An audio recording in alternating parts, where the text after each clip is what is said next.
Assalamualaikum warahmatullahi wabarakatuh. Halo guys, kembali lagi bersama saya Bobi Herin. Dan kali ini kita akan kembali komentari video dari Luis Prasetyo yang berjudul "Konyol nih si Don Ditan, segitunya jualan Tuhan Yesus, apa nggak takut kualat Don?" Kita akan langsung tonton videonya, habis itu akan kita komentari. Kalau ditolongin Yesus nanti nggak ada penebusan dosa. Nggak ada penebusan dosa, salib kasihan. Kalau mau ikut bantu nyalip kasihan ya. Iya.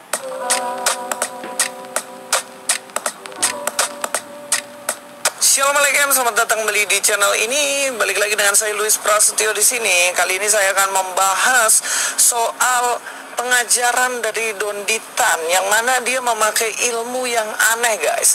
Orang yang berpendidikan tentunya ketika membahas tentang sejarah, membahas tentang fakta yang telah terjadi, kita nggak bisa memakai rumus andai-andai, pengandai-andaian, benar gak? Misalnya sejarah Indonesia, kita bahas bahwa Indonesia itu 17 Agustus 1945, di mana Indonesia ini merdeka.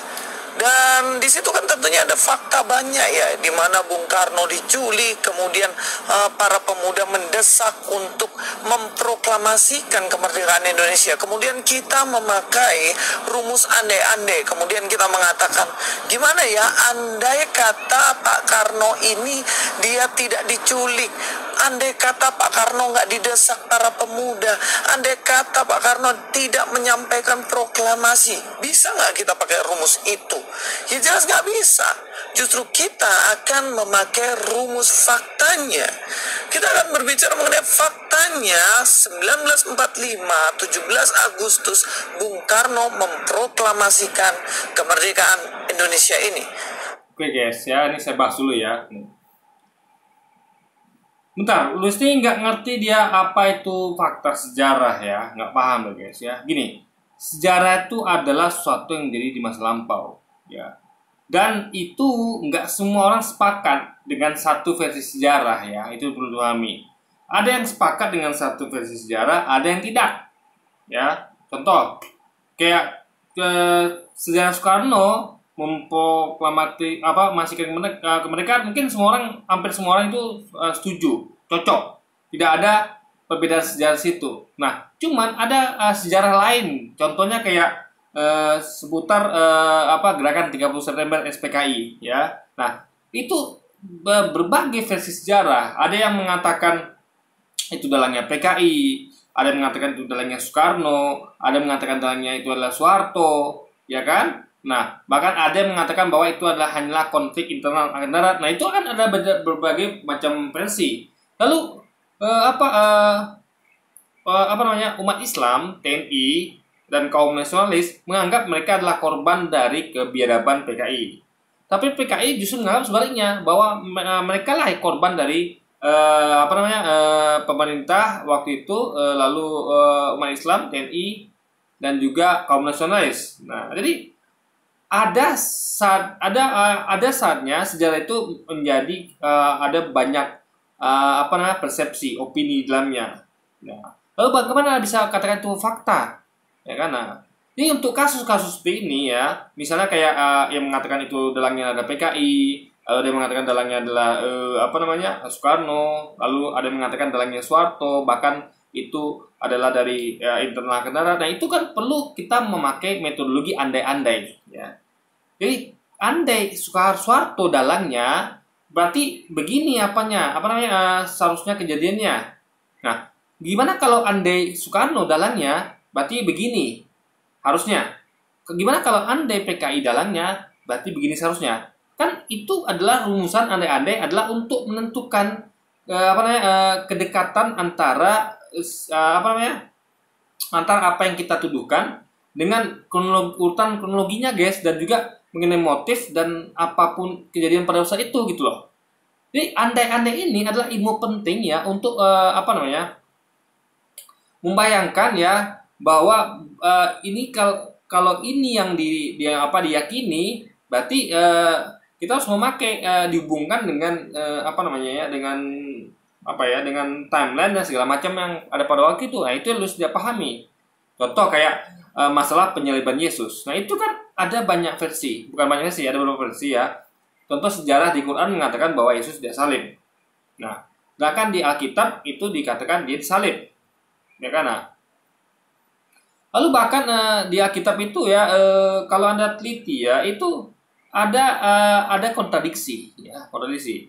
Di mana ketika Yesus mengatakan bahwa angkatan jahat ini meminta suatu tanda dariku, tapi aku tidak akan memberikan tanda kepada mereka itu selain dari tandanya Yonah atau Nabi Yunus. Bahwa ya seperti Yunus tinggal 3 hari 3 malam dalam perut ikan, begitu juga anak manusia akan tinggal 3 hari 3 malam dalam perut bumi. Artinya dia itu ada di dalam perut bumi, tinggal ya, hidup di dalam perut bumi 3 hari 3 malam. Berarti kalau hidup berarti ngomong nggak mati ya. Kalau kita ngomong hidup berarti artinya nggak mati. Sama seperti Yunus juga tinggal di dalam perut ikan 3 hari 3 malam. Artinya Yunus hidup. Jadi kalau sama Yunus hidup ya, Yesus juga hidup. Nah itu adalah kejadian di mana Yesus berkata sebelum dia di kejadian penyaliban. Artinya itulah tanda terakhir Yesus, mukjizat Yesus terakhir, tanda kenabian dia selain tanda kenabian sebelumnya, seperti menyembuhkan orang sakit, menghidupkan orang mati, membuat burung tanah liat. Jadi tanda terakhir Yesus itu adalah dia sama kayak Yunus ya. Jadi mukjizat Yunus adalah dia tidak mati meskipun dia dimakan ikan ya. Lalu dia dibawa keliling dasar lautan ya selama 3 malam, dia tetap tidak mati. Dimuntahkan ke darat pun dia tidak mati. Itu mukjizat Yunus. Nah, tanda mukjizat Yesus juga seperti itu. Cuma bedanya kalau Yunus di dalam perut ikan, Yesus tinggalnya di dalam perut bumi.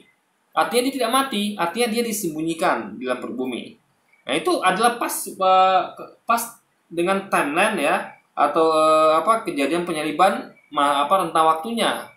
Penyaliban itu kan kurang lebih hampir 3 hari 3 malam ya.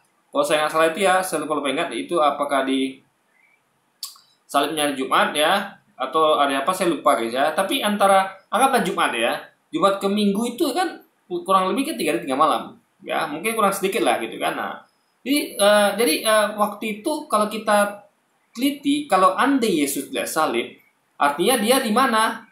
Artinya dia ada di dalam perut bumi. Nah, paham ya? Sesuai dengan informasi yang diberikan bahwa dia akan tinggal dalam perut bumi 3 malam. Lalu kita balik. Andai kata Yesus berkata benar bahwa dia tinggal dalam perut bumi 3 malam, artinya andai kata itu benar berarti Yesus tidak salib. Nah, gitu logikanya dia sih. Andai itu adalah membayangkan sesuatu yang ibaratnya membayangkan dua hal. Andai Yesus tidak salib, artinya berarti dia di mana? Andai kata Yesus salib, artinya dia gimana gitu. Jadi istilahnya adalah kita membayangkan misalnya gini, membayangkan antara dua kasus ya. Yang jadi kalau andai kata Yesus tidak salib, berarti gimana logikanya? Andai kata Yesus salib, logikanya bagaimana? Jadi andai-andai itu penting guys untuk membayangkan kemungkinan kemasuk akalan dari peristiwa tersebut.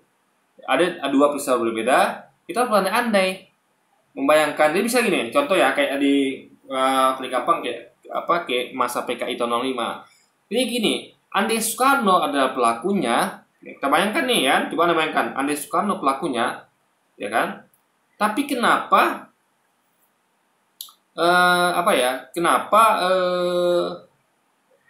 apa istilahnya? Kalau Soekarno pelakunya, kenapa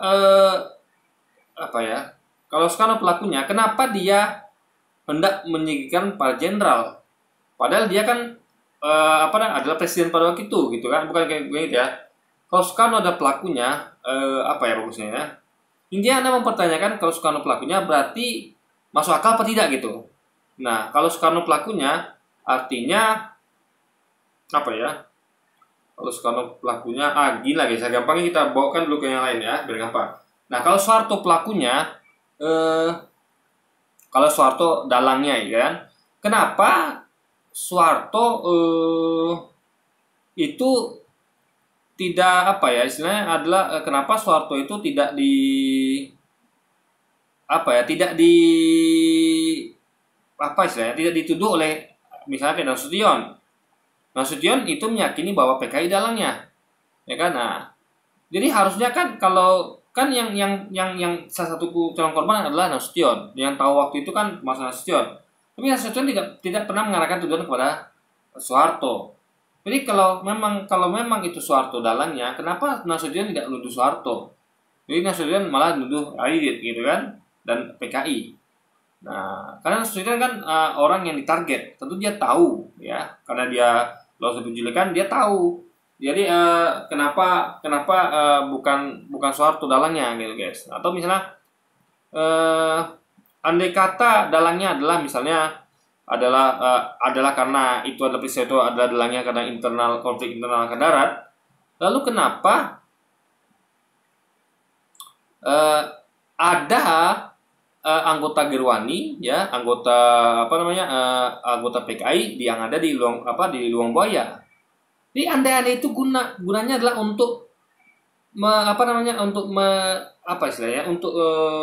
meneliti, untuk menguji tentang suatu peristiwa, kebenaran suatu peristiwa. Nah, itu lu tidak pahami.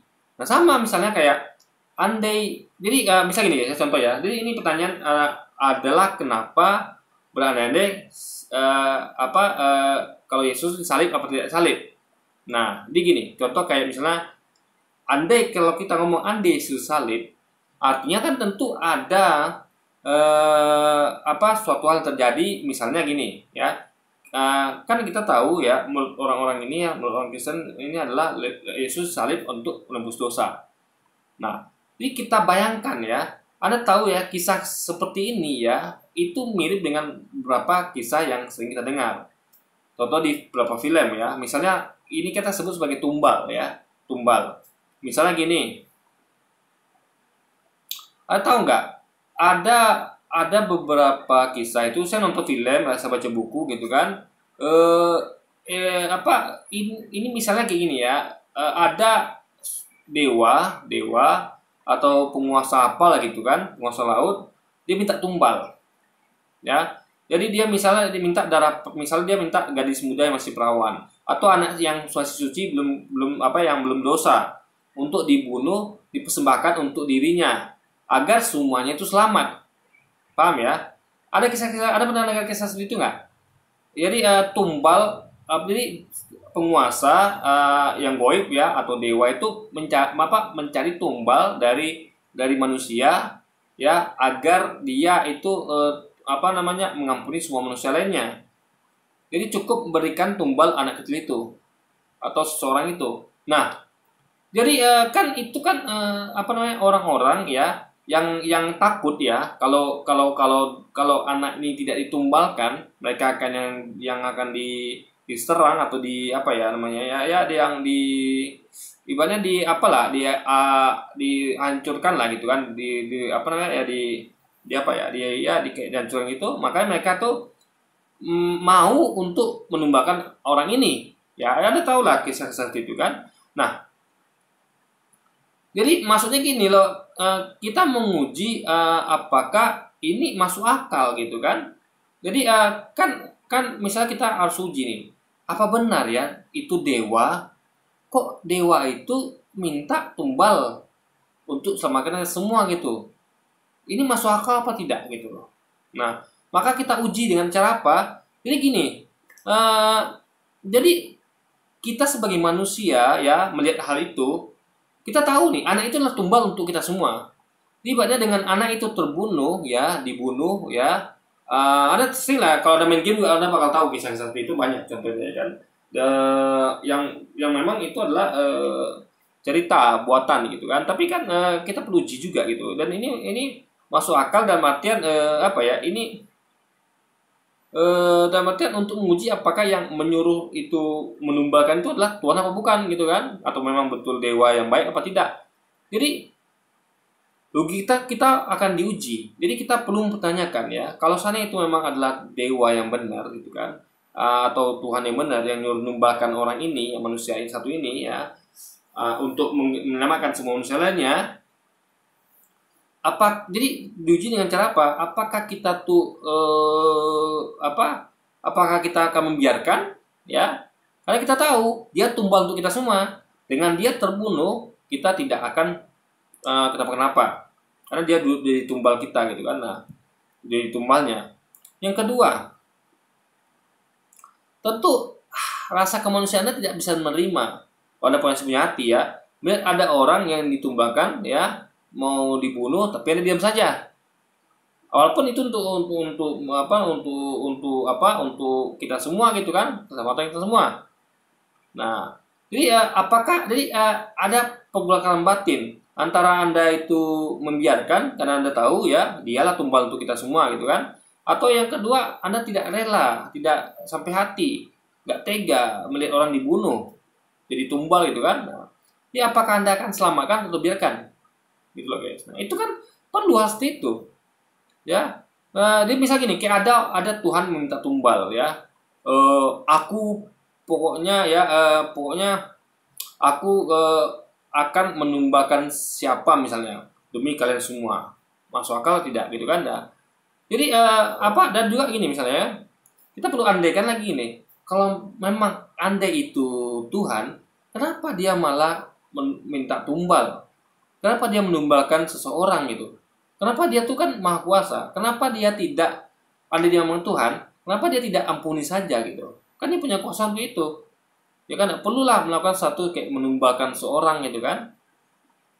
Atau contoh gini misalnya, ya, ada kejadian misalnya ya, kayak ada penjajah atau siapapun itu yang kayak penjajah lah, yang meminta misalnya ada kayak pejuang kemerdekaan yang sembunyi di rumah-rumah warga. Ada sering dengar kisah sejarah gitu kan. Misalnya kayak apa ya? Kayak taktik apa namanya itu ya? Gerilya, perang gerilya. Itu kan perjuangan itu melawan Belanda dengan hit and run. Sembunyi-sembunyi. Serang sembunyi. Nah, sembunyinya mungkin di kampung warga. Nah, itu ya misalnya Belanda datang ke satu kampung. Lalu dia katakan, di mana kalian nampak kalian sembunyikan itu pejuang, ya. Misalnya pejuangnya namanya adalah si Pitung misalnya. Di mana kalian sembunyikan itu si Pitung?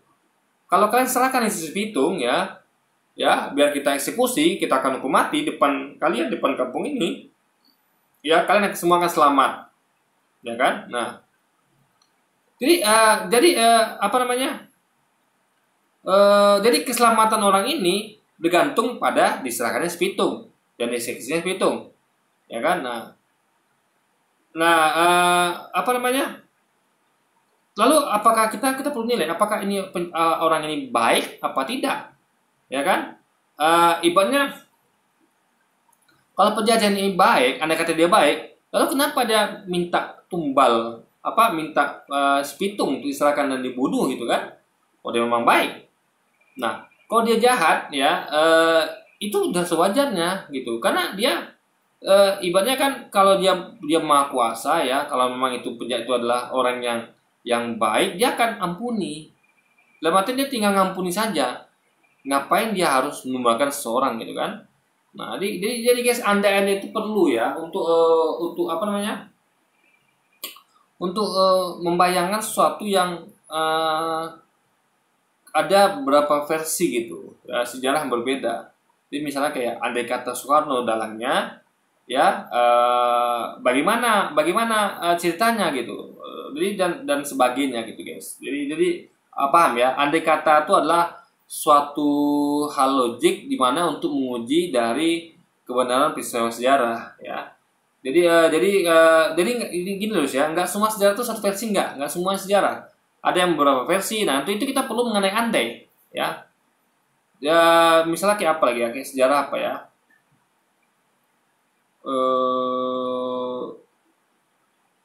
Bingung juga saya guys ya. Misalnya sejarah apa yang diragukan? Coba Anda bayangkan ya. Anda bayangkan ada suatu sejarah yang meragukan. Misalnya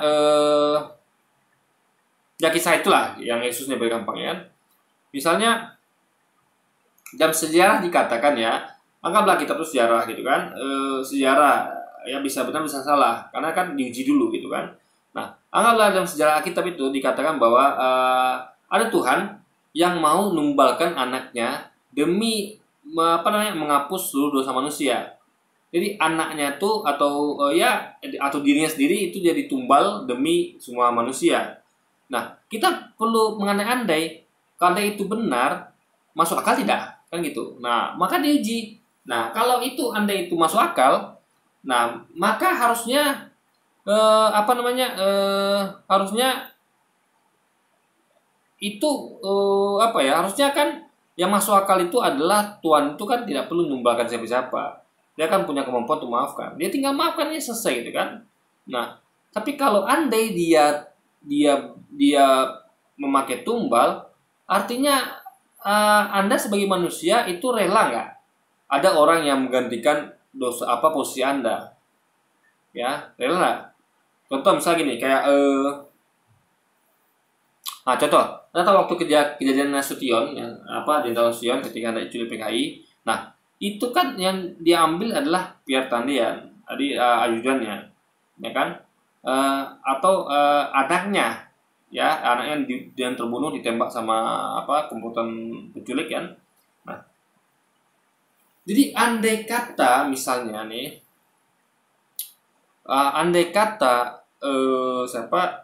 Jenderal Nasution tahu bahwa anaknya dan ajudannya adalah tumbal agar dia itu lolos dari penculikan. Karena guys ya, faktor tertangkapnya Pierre dan terbunuhannya jadi salah satu faktor membuat Nasution selamat. Kenapa? Karena dengan anaknya terbunuh, para penculik itu akan sedikit akan merasa bersalah. Karena telah membunuh anak kecil, ya kan? Nah, apalagi ibu Nasution, istri Nasution itu seperti itu, ya kan? Kalian datang sini hanya untuk membunuh anak saya. Nah, lalu dengan tertangkapnya Pierre Tandian, makanya dibunyikan peluit kan? Karena nonton videonya itu peluit dibunyikan, artinya mereka merasa sudah menangkap Nasution, sehingga tidak lagi dicari nih Nasution di mana gitu kan? Nah, makanya kita perlu bayangkan ya, andaikan gimana kalau andainya Pierre tidak diambil malam itu, atau adik Irma tidak ditembak mati. Nah, bisa jadi Nasution dicari sampai dapat. Karena mereka kan harus pulang bawa hasil. Karena di semua tempat ya, jenderal-jenderal lainnya ya, Ahmad Yani, Sutoyo dan Panjaitan dan sebagainya itu semua dapat, jenderal itu dapat dibawa. Nah, begitu logikanya ya, andai itu semuanya seperti itu, logikanya tentu Nasution harus sampai dapat juga. Nah, makanya ketika mereka mengira Pierre Tandian adalah Nasution, makanya komandannya itu, para penculiknya menunjukkan peluit tanda misi sudah kelar, alias Nasution ditemukan. Faktanya mereka salah. Ternyata itu bukan Nasution tapi Pierre. Nah, ini kita perlu berandai-andai gitu. Nah, ini sejarah itu juga mengajak kita untuk berandai-andai ya. Jadi makanya guys ya, contoh misalnya gini, ada pelajaran sejarah misalnya gini, seandainya PKI berkuasa, apa yang terjadi pada Indonesia? Apa yang terjadi pada Bung Karno dan sebagainya? Itu kita perlu ya, biar kita tuh ada kewaspadaan. Jadi kita bisa membayangkan yang terburuk. Oh, kalau seandainya PKI berkuasa, apa yang terjadi pada negeri ini? Ya, berarti kita kayak Rusia, kayak China gitu kan. Jadi dipimpin oleh rezim diktator, ya kan, yang nggak pernah bulu ya. Jadi semuanya bahkan kayak Korea Utara, di mana Kim Jong Un itu begitu kejamnya, bahkan pamannya sendiri dibunuh pakai diumpankan kepada makanan anjing, guys, luar biasa. Makanya andai-andai itu penting, untuk gunanya adalah untuk menganalisa, untuk waspada, untuk jadi pelajaran. Kan sejarah itu kan adalah untuk pelajaran. Jadi sejarah itu adalah untuk membuat kita tuh bisa belajar di masa lalu gitu loh. Di masa lalu pelajaran agar kita tidak berbuat hal yang sama kesalahan di masa lalu. Atau misalnya masa lalu itu adalah suatu kebaikan, adalah suatu edukasi, adalah suatu contoh yang baik, ya kita bawa untuk tiru di masa sekarang dan masa depan gitu guys. Nah, jadi sejarah itu memang termasuk di dalamnya metodologi andai-andai gitu, berandai-andai. Seandainya waktu itu, coba bayangkan ya, seandainya waktu itu Amerika tidak mengebom Hiroshima dan Nagasaki, apa Indonesia akan merdeka? Nah, itu andai-andai itu penting. Jadi andai-andai itu adalah bentuk dari kepo, bentuk dari curiosity, bentuk dari rasa penasaran, sehingga itu bagus dalam hal untuk melatih logik. Andai begini gimana ya? Andai begini gimana ya? Sama dalam hidup. Ya. Saya seandainya kemarin tuh saya misalnya nggak berbisnis nih, nggak mulai bisnis, ya kan? Mungkin saya sekarang masih masih apa ya, masih belum jadi pengusaha. Atau andai saya kemarin nggak sekolah, ya mungkin sekarang saya jadi gelandangan gitu guys. Jadi andai-andai itu penting dalam dalam belajar sejarah itu penting, dalam banyak hal bahkan. Baik andai-andai. Jadi kita tuh bahkan orang punya visi ya itu dia akan berandai-andai di masa depannya. Andai aku nanti jadi presiden, apa yang akan aku lakukan untuk negeri ini misalnya, ya kan? Nah, kayak saya nih, saya ketika saya jadi presiden, saya sudah tahu apa yang akan saya lakukan. Dari mana? Dari andai-andai saya sekarang, ya. Saya guys ya, saya orangnya suka berandai-andai. Kenapa? Karena itu penting. Karena kita ketika begitu kita apa namanya, itu adalah semacam visi misi. Andai-andai itu semacam visi misi juga kan. Kalau saya presiden apa yang saya lakukan? Pertama ya, saya akan fokuskan kepada fakir miskin, ya. Karena amanat undang-undang mengatakan bahwa fakir miskin, orang-orang telantar, anak yatim dan apa lagi itu ya, itu dipelihara oleh negara, ya. Negara memelihara, bukan kayak sekarang yang memelihara itu adalah orang-orang individu atau ada organisasi yang kemasyarakatan gitu kan. Nah, jadi itu salah satu contoh aja ya bahwa kita tuh berandai itu gunanya adalah banyak guys, banyak guna berandai. Nah, kalau dalam sejarah itu untuk menentukan apakah ini versi mana yang benar. Jadi misalnya gini, kalau andainya yang benar adalah Yesus salib, nah maka kita perlu ini. Jadi makanya dibawa ke kondisi kayak Donitan mengatakan ya, oh berarti kalau andaikan Yesus salib, artinya itu adalah Tuhan mau menumbalkan dirinya untuk nebus dosa manusia semuanya. Nah, artinya kita pakai logika kita, kalau itu memang terjadi, maka harusnya begini, yaitu apa yang begini itu, yaitu tentu orang-orang yang tahu bahwa Yesus dikorbankan untuk nebus dosa mereka, tentu orang-orang yang tahu akan membiarkan. Kenapa? Kalau sampai gagal, artinya kan dosa mereka ada nebus. Ibarat gini loh, misalnya gini. Misalnya kayak kayak nebus hutang Anda lah gitu. Nebus hutang Anda. Jadi gini, misalnya seorang pemilik warung itu dendam sama seseorang, ya kan? Lalu dendam sama seseorang, ya, Anda dan banyak orang itu utang kepada warung itu. Nah, ya anggaplah kayak tadi lah, kayak penjajah tadi. Penjajah itu dendam sama satu pejuang, misalnya dendam sama Pitung. Nah, jadi dia menawarkan kepada kita semua ya, kalian ya yang dijajah oleh Belanda itu mengatakan, kalian kalau mau selamat semuanya nih, tidak ku bakar kampung kalian, tidak akan ku apa-apain kalian, tidak akan bunuh kalian semua. Kalian cukup menumbalkan alias menyerahkan si Pitung pada saya. Saya jamin ya, nanti si Pitung ini kita akan eksekusi karena saya nggak suka sama dia. Dia suka menyerang kompeni Belanda. Nah, jadi kalau kalian serahkan dia jadi tumbal atas diri kalian, sebenarnya saya mau ngabisi kalian semua nih. Tapi kenapa? Karena kalian menyembunyikan si Pitung, ya. Tapi kalau kalian serahkan si Pitung, kalian akan selamat. Saya tidak akan ganggu kalian. Saya hanya akan mengeksekusi si Pitung.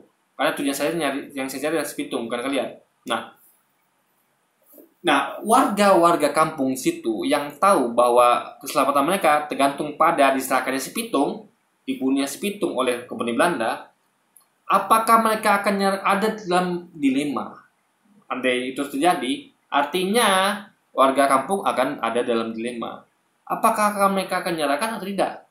Kenapa? Kalau mereka serahkan, ya, mereka akan ditebus keselamatannya, mereka tidak dibunuh oleh kompeni Belanda, ya kan?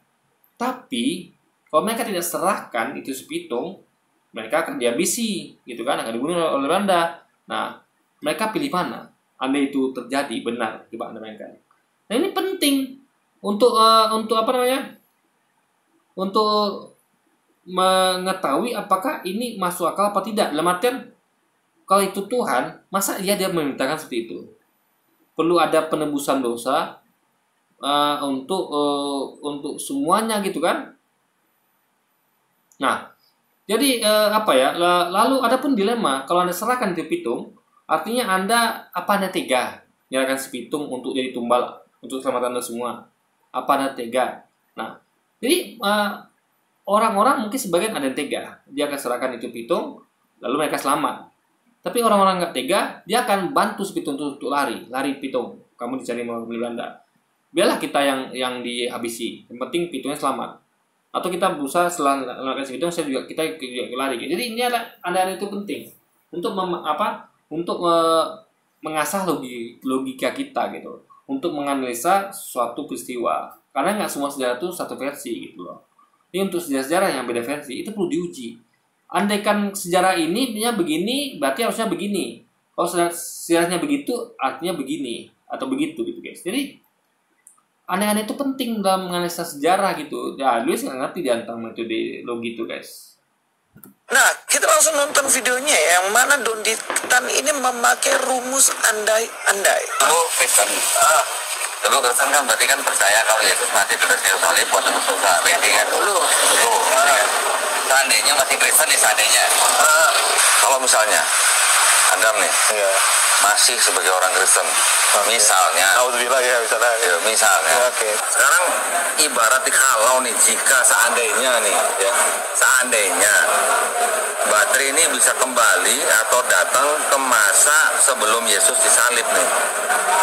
Nah, itu dia pengandaian dari Pak Donditan.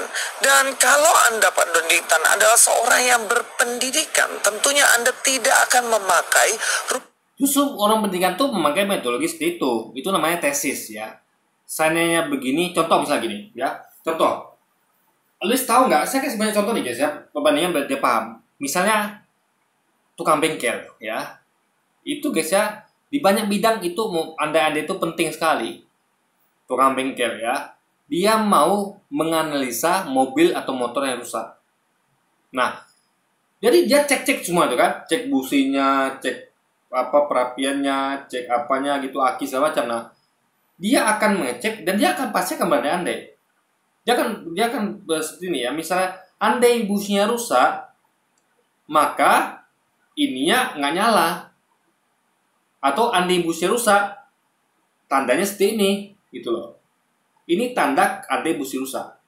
Atau andai aki yang kena, maka harusnya ketika aki diganti dengan baru, ini hidup. Atau kayak servis komputer lah. Misal gini, kayak komputer saya lagi rusak nih. Nah, saya bingung nih, bagaimana rusak gitu kan? Apakah VGA-nya kah? Apakah RAM-nya kah? Apakah power supply-nya kah? Nah, andai power supply-nya rusak, kan saya berandai nih kan, untuk kalau saya mau perbaiki sendiri atau orang tukang servis suruh perbaiki, tentu saya tuh mereka tuh kan berandai. Jadi begini guys ya, andai power supply rusak, maka harusnya alisanya kalau saya ganti power supply-nya saja akan bagus komputernya. Andai power supply-nya rusak.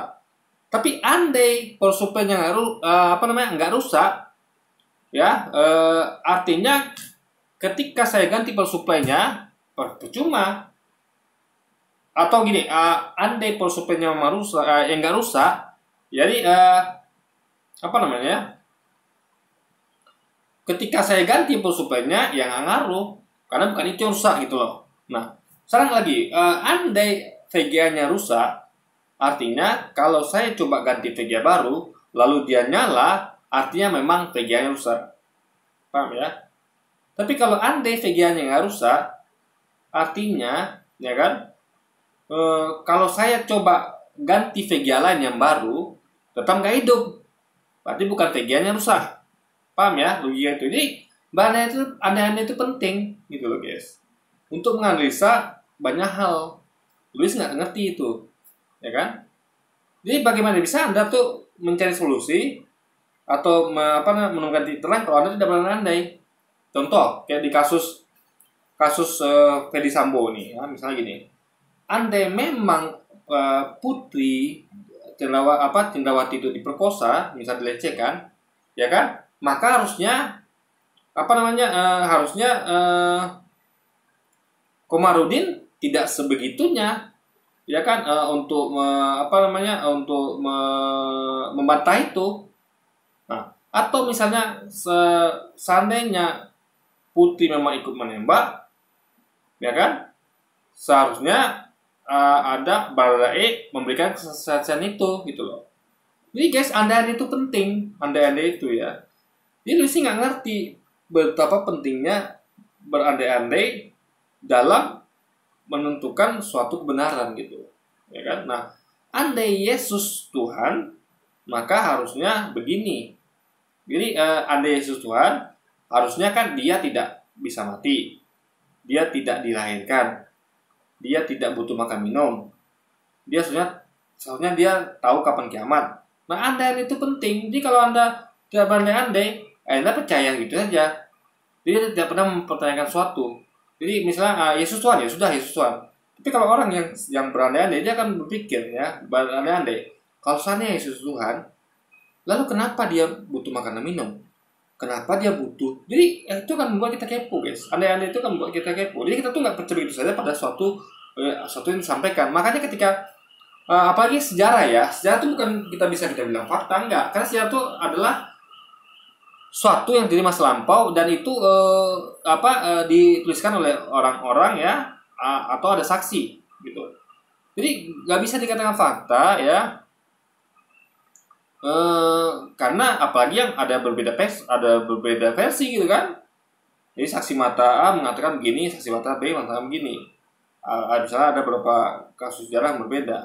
Nah, untuk yang kasus sejarah yang berbeda versi itu kita harus berandai-andai, gunakan metode itu salah satunya untuk menentukan yang mana, versi mana yang akurat gitu guys, yang benar gitu kan. Rumus andai kata itu sesuatu yang fiktif, imajinatif. Misalnya andai kata matahari ini dia tidak memancarkan panas, andai kata matahari memancarkan hawa kesejukan, ya itu tidak bisa karena faktanya seperti itu. Makanya ketika andai kata ya matahari tidak memancarkan sinar, artinya tidak akan ada siang, gitu kan? Itu logis sekali guys. Jadi kenapa ada siang? Ya, karena matahari memancarkan sinarnya. Andai kata matahari tidak memancarkan sinarnya, tidak akan ada siang, itu logikanya kan? Atau andai kata matahari tidak memancarkan sinarnya, juga tidak ada malam. Karena malam itu tidak ada bulan yang malam yang tidak ada malam tuh yang ada bulan gitu. Karena kan bulan adalah pantulan dari sinar matahari gitu. Jadi kalau tidak ada, jadi bukti matahari itu memancarkan sinarnya, walaupun kita mengatakan bahwa matahari itu memancarkan sinarnya 24 jam. Nah, jadi orang-orang lihat, mungkin orang-orang yang tidak berandai-andai dia akan melihat, enggak kok. Mereka juga andai-andai ya. Jadi gini ya. Jadi kita berdua saling berandai. Jadi misalnya gini, saya punya klaim bahwa matahari itu mengeluarkan sinarnya, menyamai sinarnya itu 24 jam. Lalu ada orang membantah. Kalau gitu andai kata matahari mengeluarkan sinarnya 24 jam, maka harusnya nggak ada malam. Ya kan? Karena ketika malam itu gelap semuanya. Artinya matahari tidak bersinar. Nah, saya sampaikan argumentasi saya. Nah, andai kata matahari itu tidak bersinar 24 jam, ya saya balik nih, artinya itu bulan tidak akan ada kelihatan. Nah, kenapa bulan itu punya sinar juga? Itu adalah dari sinar matahari yang dipancarkan melalui bulan. Andai kata matahari tidak bersinar 24 jam, maka bulan itu juga tidak akan bersinar. Karena dia tidak menerima sinar dari matahari gitu loh guys. Jadi andai-andai itu penting gitu loh. Ya kan? Nah, jadi Lucy nggak paham dengan jadi dia suka meremehkan metodologi andai-andai, berandai-andai. Juga kemarin dia metodologi cucumologi juga dia remehkan. Padahal saya sampaikan pentingnya cucumologi. lalu juga metodologi hafalan juga diremehkan dia. Jadi semua metodologi ilmiah itu diremehkan dia semua gitu. Jadi Anda mau sasarnya Luis, Anda pakai metodologi apa gitu. Lalu dia katakan, ya sejarah itu fakta. Sejarah aja ada berapa versi gitu loh. Anda mau pakai yang mana, versi yang mana gitu. Nggak semua sejarah itu satu versi, ya kan? Itu yang paling penting. Ya. Nggak semua sejarah itu satu versi. Nggak.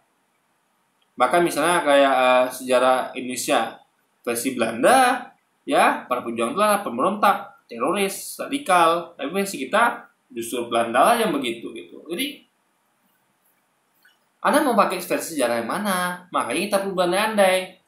Kalau memang seandainya itu Pangeran Diponegoro adalah penjahat, lalu kenapa dia melawan penjajah? Lalu kenapa yang mengatakan Pangeran Diponegoro itu jahat, dia menjajah? Kan gitu logikanya.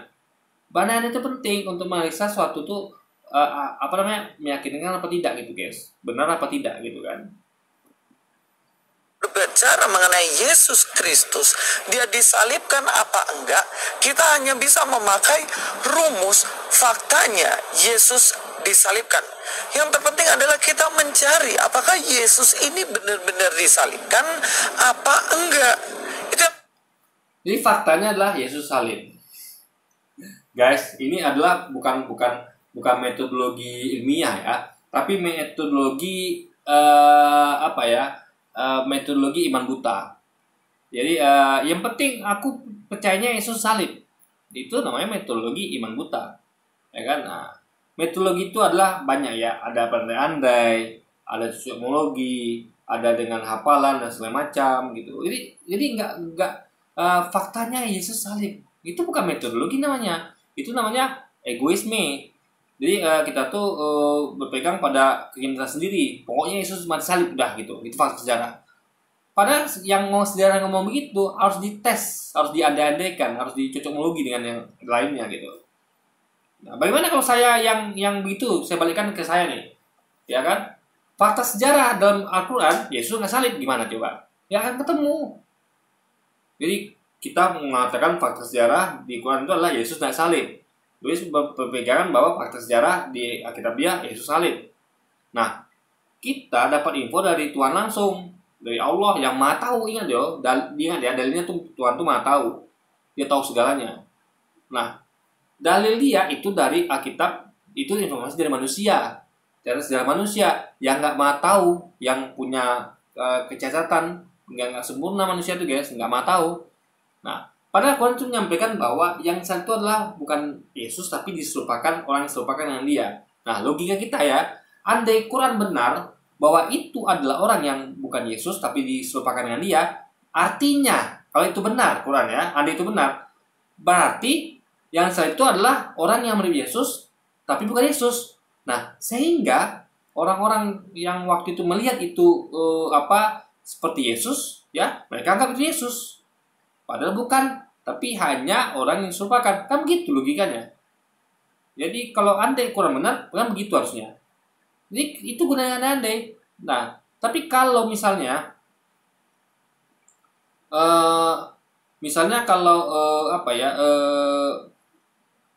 kalau kita meyakini bahwa andai itu ya sama kayak misalnya andai itu bukan Yesus dan salib, ya kan? Artinya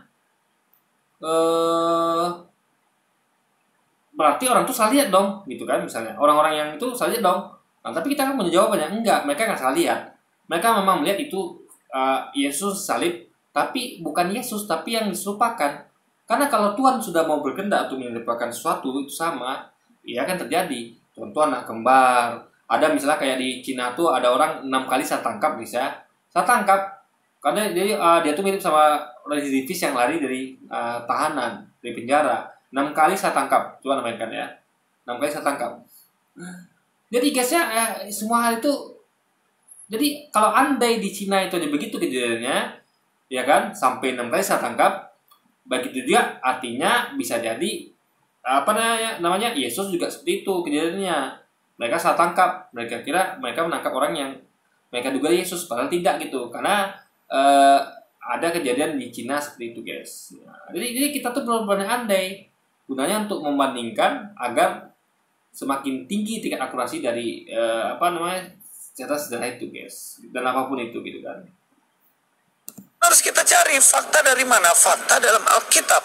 Apakah dalam Alkitab itu Yesus itu disalibkan? Oh, fakta di Alkitab gitu kan. Ini kan namanya fakta mau menang sendiri.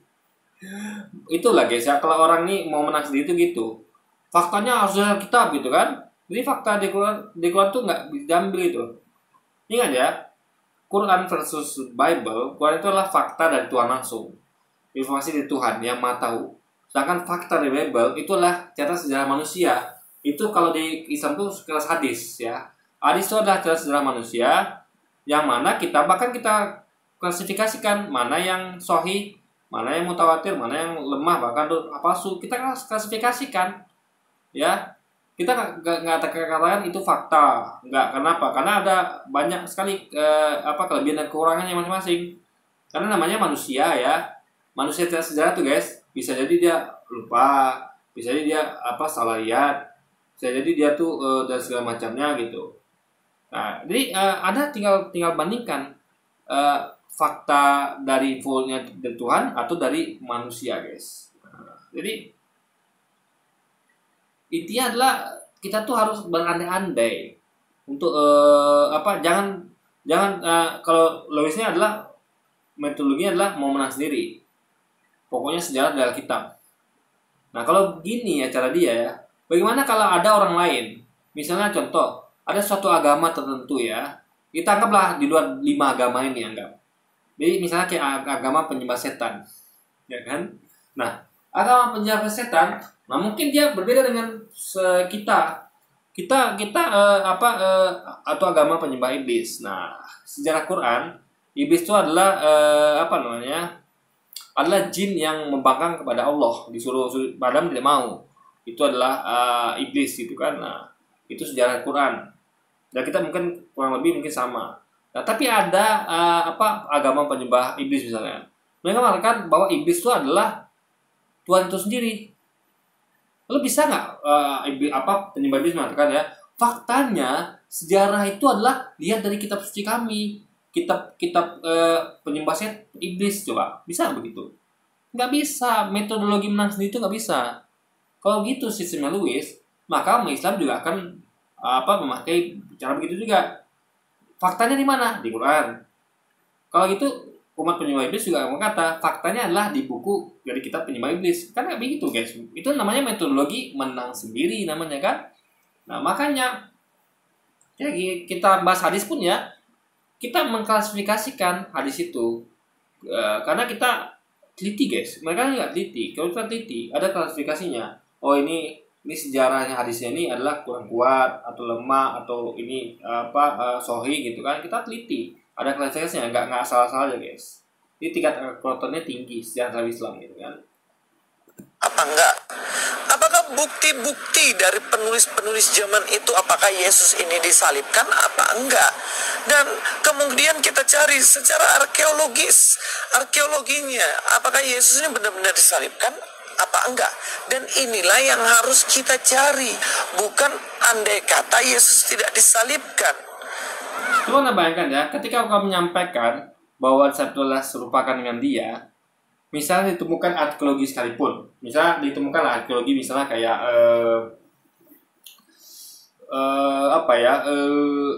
tulang-tulang Yesus misalnya, karena ada kemiripan itu kan. Nah, tapi kan Quran menyampaikan sesuatu yang diserupakan dengan dia, sehingga kalau tulangnya sama, artinya Quran juga benar. Kenapa? Quran mengatakan bahwa itu adalah diserupakan dengan dia, serupa. Jadi serupa berarti sama. Ya kan, tulangnya kalau ditemukan tulang-tulang Yesus nih, ini ditemukan tulang-tulang Yesus baru, tapi kan perlu lagi yang lain, tes DNA misalnya, yang saya rasa dulu belum ada tes DNA, yang sekarang tuh tes DNA orang dulu kan nggak ada, ya kan. Nah, jadi guys ya, lihat apa yang disampaikan Quran, bahwa Quran tuh mengatakan bahwa seseorang yang serupakan dengan Yesus. Artinya ini sangat sulit untuk membuktikannya antara dua ini ya. Karena namanya serupa gimana tuh? Misalnya contoh ada Louis dan kembarannya. Bukan nggak usah kembaran ya. Karena akan diserupakan. Misalnya misalnya Tuhan nih, Tuhan membuat KW-nya Louis ya. Jadi misalnya Louis ini mau dibunuh sama orang gitu kan. Lalu lalu dia ini diselamatkan, lalu dijadikan orang lain yang diserupakan dengan dia. Ya kan? Jadi Louisnya sudah selamat. Nah, orang-orang yang hendak menangkap dan membunuh Louis karena melihat kesamaan ini Louis nih, padahal bukan gitu kan. Nah, apakah jadi kan terjadi itu berarti artinya mereka membunuh orang yang salah karena mirip gitu, atau kayak misalnya kayak kejadian di Cina tuh lah, saya tangkap sampai 6 kali. Nah, narapidana lari nggak tahu kemana gitu kan, tapi mereka yakin ini mereka tangkap tuh narapidana itu sampai 6 kali, ternyata salah, berarti mata bisa nipu. Nah, makanya saya katakan guys ya, aneh-aneh itu penting. Jadi Anda harus paham ya. Jadi nggak bisa kita tuh mengklaim bahwa sejarah kita yang benar, nggak bisa. Makanya perlu berandai-andai. Kalau memang sejarah yang benar, makanya harusnya begini, harusnya begitu gitu kan. Jadi harus dicek lagi, bukan hanya fakta sejarah itu dari kitab, nggak begitu. Itu namanya fakta egois namanya. Dan kalau kita berbicara mengenai misalnya rujukan ke dalam kitab atau Al-Quran, dicari di Al-Quran Yesus disalibkan apa enggak?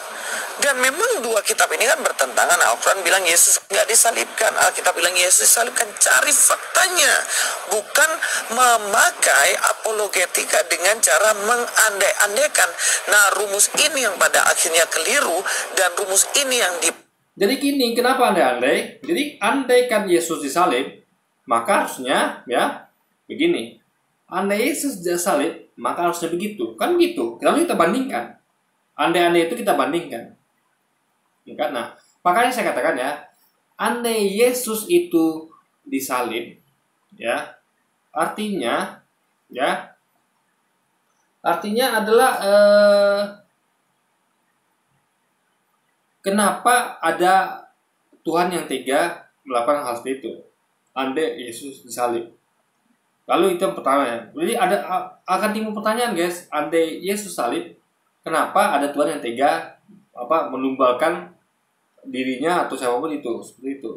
Lalu kedua, andai Yesus salib, kenapa orang-orang itu tega, ya, tega membiarkan Yesus salib, ya kan? Nah, andai kata Yesus salib, itu artinya kan dan tebus dosa, artinya kan orang-orang ini kan bisa jadi tahu atau tidak tahu. Nah, kalau mereka tahu, apa yang mereka lakukan? Apakah mereka akan membiarkan? Karena mereka tahu dengan disalibnya Yesus artinya dosa mereka diampuni. Ini mereka tuh seharusnya merasa senang Yesus salib. Kenapa? Karena dengan disalibnya dia lah dosa mereka diampuni. Tapi itu kan mengusik sisi kemanusiaan mereka.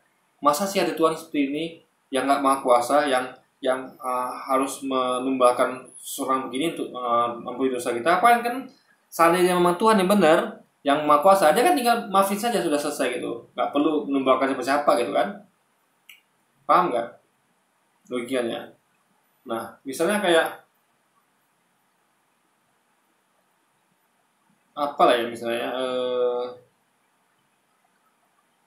nah misalnya gini, kayak Anda tahu nggak, ini saya kasih banyak contoh lagi ya.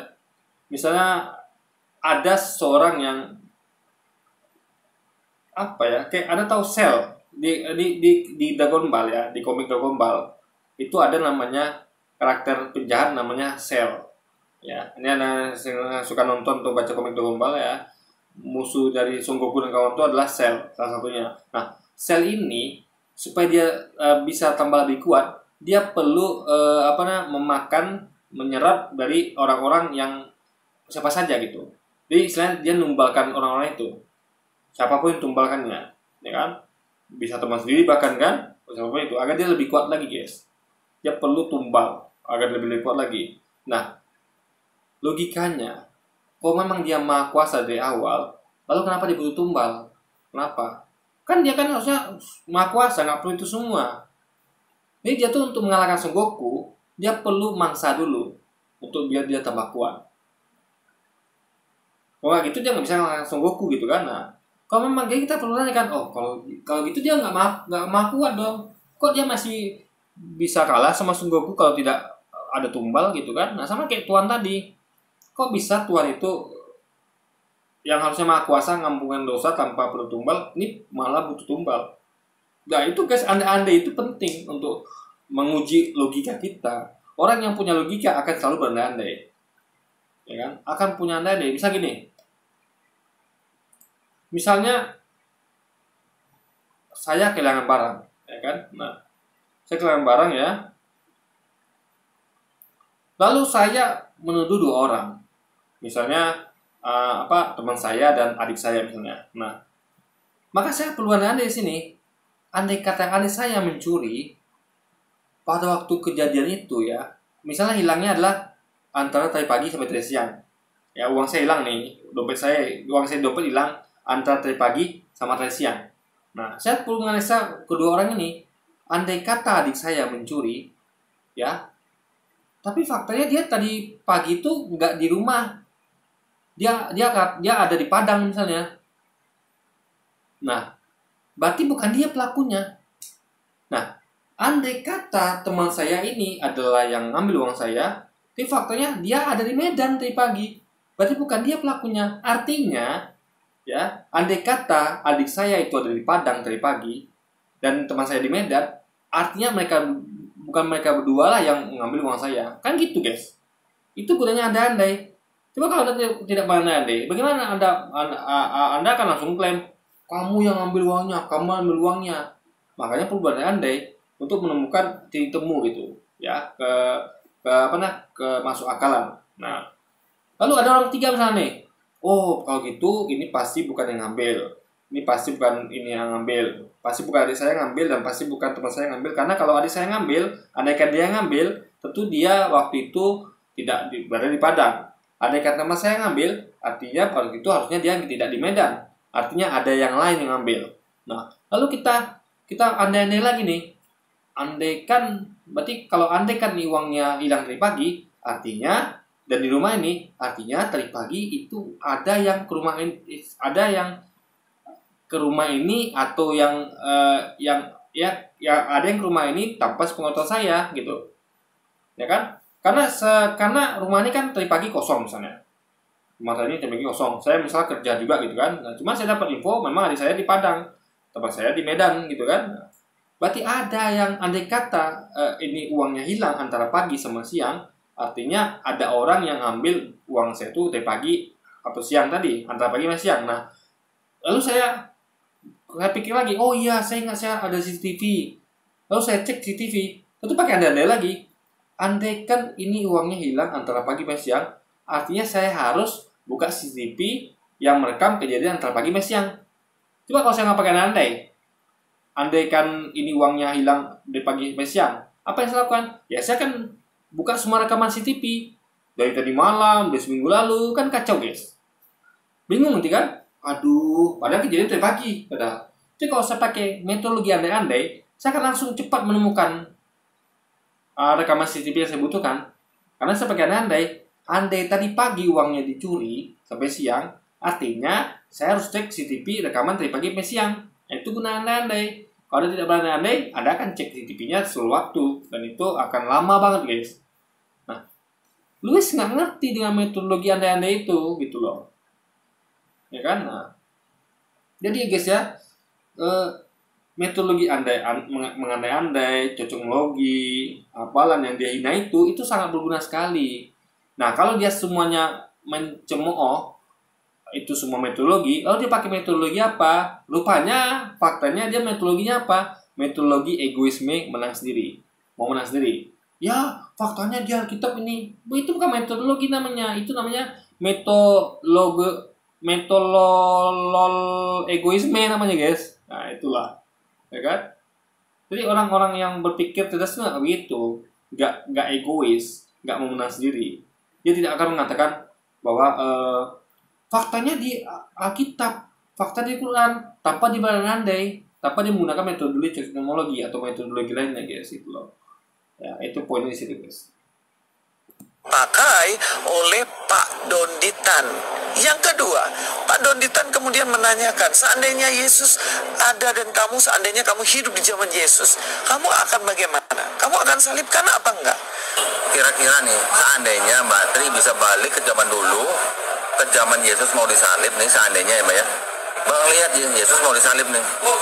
Kira-kira Mbak Tri itu akan lari seperti murid-muridnya, atau akan menolong Yesus supaya tidak disalib, atau akan menolong tentara-tentara Romawi nyalibin Yesus? Kira-kira yang mana Mbak? Ketawa deh. Berarti mikir. Masih mikir. Berarti mikir. Paham ya pertanyaan saya? Iya. Kira-kira kalau Mbak bisa kembali ke masa itu sebelum Yesus disalib, Mbak itu ngelihat Yesus mau disalib itu lari seperti murid-murid yang lain, atau nolongin supaya Yesus nggak disalib, atau bantuin tentara Romawi nyalib Yesus? Kira-kira yang mana? Mau nolongin kasihan ya. Kalau ditolongin Yesus nanti nggak ada penebusan dosa. Yang ada penebusan dosa, mau salib kasihan. Kalau mau ikut bantu nyalib kasihan ya. Iya. Terus kalau mau lari gimana? Nah sekarang murid-murid Yesus waktu Yesus disalib, murid-muridnya pada lari apa enggak? Lari. Kenapa pada lari? Takutan. Ketakutan. Kenapa takut? Apa mereka nggak tahu kalau dosanya mau ditebus? Iya kan? Kalau mereka lari, berarti mereka nggak tahu kalau dosanya ditebus, Mbak. Logikanya kan begitu. Kalau mereka tahu dosanya mau ditebus, pasti mereka bantuin tentara Romawi nyalipin Yesus biar dosanya ditebus. Udah. Kalau kamu salibkan berarti kamu nggak tahu kalau Yesus itu disalibkan itu untuk menebus dosamu. Atau kalau kamu melarang, kamu nggak tahu kalau Yesus disalibkan untuk menebus dosamu. Lah, kok bisa memakai andai kata gitu loh? Ya, Nih, saya kasih contoh lagi ya, gini. Misalnya Anda tahu nih, contoh ya. Kami waktu kerja di hotel dulu guys, ya, beberapa tahun lampau. Itu tiap tanggal gajian ya, kita tahu itu HRD, Ibu HRD ya. Ibu HRD kami, yaitu Ibu Dewi ya. Itu dia akan pergi ke bank dikawal oleh security. Ya kan? Nah, di sana dia akan akan ngurus uang-uang itu melalui transfer bank ke rekening masing-masing. Nah, jadi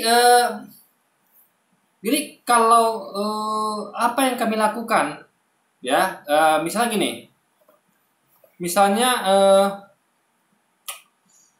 Bu Dewi itu apa ya, misalnya anggaplah dia waktu itu dia ada halangan misalnya, atau dia tuh lagi apa ya, ibaratnya dia tuh apa lah gampang ini ini agak ribet nih ya, biar paham kalian nih, biar bisa paham kan, kita perlu kasih contoh gini guys ya. Misalnya kayak gaji ya, sederhana ya, gaji kita kan gajian nih tanggal 30 misalnya, itu ya Ibu HRD-nya mau ke bank tunggu 10 itu kan. Nah, otomatis kan kalau kita tahu dia tuh pergi ke bank waktu itu, kita kan harus bantu agar dia lancar di jalan supaya kita bisa gajian kan tepat waktu. Nah, jadi rupanya kita dengar cerita, dengan berita bahwa ternyata Bu Dewi dihadang oleh perampok ya, dihadang oleh perampok. Atau hilang, masalah lagi transfer bank. Anggaplah ada HRD yang mau ambil uang ke bank. Misalnya kita kerja di pabrik nih ya, ini biar gampang gini. Kita kerja di pabrik, ini ada bos lah, anggap itu pergi ke bank untuk ngambil gaji untuk kita. Nah, jadi ketika kita ngambil berita, oh bos kita dihadang sama perampok di jalan, ya dihadang perampok. Nah, Anda tahu bos Anda tuh adalah untuk nebus gaji Anda, ya kan? Tahu Anda. Nah, harusnya Anda tuh bantu bos Anda atau biarkan bos Anda itu dirampok. Coba logikanya. Nah, kalau logikanya kalau Anda tahu dia itu mau bantu Anda untuk gajian, ya harus bantu dia. Bukan malah lari gitu kan, bukan malah biarkan. Kalau Anda biarkan berarti bos Anda dirampok dong, uangnya nggak ada untuk gajian Anda gitu kan. Nah, itu logika seperti itu harus pakai guys, Anda seperti itu. Jadi sama kayak Yesus misalnya, andai kata Anda tahu dia tuh mati untuk nebus dosa Anda, makanya ketika dia mau disalib, otomatis Anda kan ketar-ketir. Ini kalau berhasil, dosa saya tertebus. Kalau ini gagal, artinya dosa kita nggak jadi tebus. Karena saat dosa tebus kan dia harus harus mati gitu guys, di kayu salib. Nah, jadi logika tadi benar. Jadi kalau Anda tahu dia itu disalibkan untuk nebus dosa Anda, ya harus Anda bantu. Disalibkannya itu dibantu biar dosa Anda dipastikan ditebus gitu. Paham ya? Harus Anda bantu. Sama kayak tadi misalnya. Kayak apa ya? Misal gini. Saya dituduh bunuh orang. Ya kan? Saya dituduh bunuh orang. Lalu saya itu apa istilahnya? Jadi tapi ada orang lain yang membunuh gitu. Sebenarnya pembunuhnya adalah orang lain sebenarnya gitu kan. Nah, saya tahu itu orang memang membunuh karena saya punya bukti. Buktinya ada di dia. Misal gini, saya katakan yang bunuh orang ini bukan saya. Ya. Coba deh lihat rekaman CCTV-nya. Coba lihat. Itu di rekaman CCTV-nya ada ciri khusus kan? Misalnya terlihat di kamera itu misalnya tangan kirinya bertato. Gitu kan? Nah, saya tidak bertato. Maka coba tangkap itu orang. Itu orangnya akan tampak bertato sih. Atau gini misalnya. Misalnya kayak ini ada pembunuhan kan? Ya, lalu kita katakan bukan kita membunuhnya, tapi orang itu kita tahu orang itu membunuh. Kenapa? Karena kita mungkin melihat langsung, tapi yang tuduh kita. Karena kita sama-sama orang itu pembunuh itu sama-sama di lokasi kejadian. Nah, karena kita yakin bahwa dia membunuhnya, ya, biar kita selamat dari tuduhan, ya kita kan tuduh yang bunuh ini. Padahal kita tahu pembunuhnya bukan kita, tapi dia. Nah, apakah Anda akan bantu polisi nangkap orang itu atau tidak? Tentu logika Anda akan bantu. Kenapa? Dengan tertangkapnya dia, Anda akan selamat. Ya kan? Karena ketangkap pembunuh aslinya, Anda bisa buktikan. Coba Pak, tes DNA-nya. Apa sidik jarinya? Pasti sama dengan TKP. Jadi Anda akan bantu polisi untuk menangkapnya, gitu loh guys. Anda bukannya lari. Atau Anda bukannya diam saja. Karena kalau sempat ketangkap, nggak bakal ketahuan pelaku aslinya gitu. Ya kan? Anda masih akan dituduh. Kenapa? Karena dia tidak dapat sidik jarinya gitu kan. Jadi bahkan orang lain nggak selamat. Karena semua orang akan tuduh. Jangan kamu. Padahal yang punya sidik jari itu adalah dia yang menempel di tubuh korban misalnya. Jadi guys, itu penting sekali untuk Anda kan. Jadi kalau Anda mau paham ya, itu sangat metodologi yang sangat penting. Anda yang nulis nggak paham kan tentunya. Tanya gini, kalau jadi murid ya, pada zaman itu kan sudah diberikan contoh ada 12 murid Yesus. Itu berbagai macam respon yang mana yang mereka alami. Yang pertama, kita ambil contoh Yudas. Pada zaman Yesus, Yudas jelas-jelas dia menyalibkan Yesus dengan cara menjual Yesus kepada musuh-musuh. Orang yang memusuhi Yesus. Atau mereka ahli-ahli Taurat yang membenci Yesus. Nah, ini perlu dipertanyakan. Andai kata Yudas melakukan itu, pertanyaannya ya, apakah dia tahu ya bahwa Yesus memang disalib untuk nebus dosa? Ya, karena dia justru membantu penyaliban Yesus dengan memberitahukan lokasinya atau bagaimanapun itu. Berarti membantu dalam menyalibkan Yesus gitu kan. Nah, jadi apakah dia tahu? Lalu ketika murid lain yang lari itu apakah mereka nggak tahu? Ya kan? Jadi ada dua. Berarti ada murid Yesus yang tahu, ada yang nggak tahu gitu loh. Kok bisa terjadi? Apakah Yesus? Jadi kita bertanya lagi kan? Andai kata itu benar, ada murid Yesus yang tahu bahwa dia disalib untuk dosa, yaitu Yudas, dan ada murid-murid yang nggak tahu kalau Yesus disalib untuk dosa, bukti mereka lari. Kalau begitu, apakah andai kata itu benar, apakah Yesus itu hanya menyampaikan informasi itu pada Yudas dan tidak pada murid lainnya? Kan itu perlu diges ya. Peran-peran itu penting untuk ngasah logika, untuk memancing kita gitu, logik kita ke akal kita tuh timbul gitu. Kan kita membandingkan tiap-tiap kejadian ini kan. mana yang kira-kira masuk akal gitu guys. Jadi nggak salah-salah gitu kan. Jual Yesus. Nah, tipe-tipe semacam ini banyak. Kalau di dalam zaman sekarang ini tentunya kan banyak banget ya orang yang menjual Yesus. Contohnya siapa? Ya bisa jadi orang-orang. Kita bukan masalah menjual apa tidaknya, ya. Jadi sendiri sih nggak paham guys ya, kenapa dia menjual Yesus ya? Apakah dia tahu Yesus memang disalibkan untuk tebus dosa, ya kan? Atau dia melakukannya hanya untuk dapatkan uang saja, tapi sebenarnya dia nggak tahu Yesus itu disalib untuk menebuskan dosa. Kan kita perlu bertanya. Makanya guys ya, jadi semua itu harus orang yang mempertanyakan sesuatu itulah orang yang cerdas. Kenapa? Dia orangnya nggak puas. Orang nggak puas tuh guys, alias dia haus akan ilmu. Orang yang makanya ada pepatah ya, malu bertanya sejalan. Jadi orang-orang yang suka nanya itu orang-orang cici, orang yang pengen cerdas, pengen tahu. Jadi orang-orang pengen tahu, orang cerdas itu adalah selalu punya keinginan untuk pengen tahu. Maka dia pengen bertanya. Makanya cician cerdas itu lah kalau nanti anak-anak suka bertanya, Pak ini kenapa begini Pak, kenapa begitu? Itu cician anak cerdas. Kenapa? Karena dia tuh pengen tahu. Ini kan dengan anak yang diam saja. Coba. Orang yang cerdas itu adalah cicinya adalah kepo, ingin tahu, gitu. Dan ingin tahunya tentu bukan untuk pembenaran, tapi memang cari kebenaran.